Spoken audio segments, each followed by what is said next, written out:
storms. They're an inevitable part of life. In fact, as you and I have jumped in and out of conversations together about spiritual fortitude and mental health, you've heard about many of the storms that I've faced, the disappointments both professionally and personally that I've experienced, the pressure to measure up that I've felt, and even the seasons of anxiety that I struggled through. And if we were to sit down again in a few years, I'd be able to tell you about all the new storms that I walk through, because life just isn't always easy. I know for sure you've had your fair share of storms as well. You might find yourself in the middle of one right now. I think a question worth asking is, how can we cultivate resilience to face the storm and not lose hope or faith? In Luke chapter 6, Jesus asks a piercing question to his followers, and then he goes on to explain it with an example. He asks, "Why do you call me Lord, Lord, and do not do what I say?" Ouch. In other words, why do you claim that I hold a particular place of importance in your life, yet it's not reflected in the way you live your life? Then he tells us why it's in my best interest and your best interest to obey him as Lord. He goes on to describe two different people.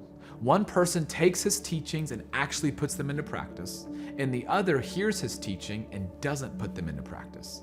The one who lives out what Jesus taught is likened to a wise builder who builds their house on a solid rock foundation, and when the storm came, the house did not fall.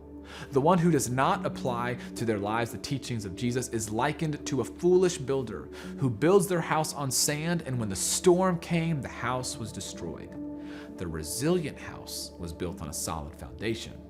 Jesus is teaching that when we choose to surrender our lives to him as Lord over our lives, there is no storm strong enough to take us out. Your best life and my best life is when Jesus is Lord. Now, just to be clear, building our lives on the foundation that is Jesus doesn't mean your life will be perfect. Remember, in both instances, the storms of life came. In other words, life is going to happen. Things will go wrong. Tragedy and difficulty will come. But when we obey Jesus as Lord and build our lives on the foundation rooted in his way, not our way, we're building a life that's not going to crumble no matter what we face. When your security and identity and value is built on the foundation that Jesus died to save you, that breakup won't wreck your life. That last job won't make you question your worth, and the season of singleness you're in won't define you. When in your marriage you lead the way in love and humility as Jesus taught, your marriage that might be struggling can find new life. When you're fighting sin the way Jesus taught us to fight against sin in our lives, you're steering clear of the things that promise to ruin your life. When you build your life on the hope of Jesus' resurrection, your faith can survive the tragedy and find peace in the pain rather than disappointment in the frustration.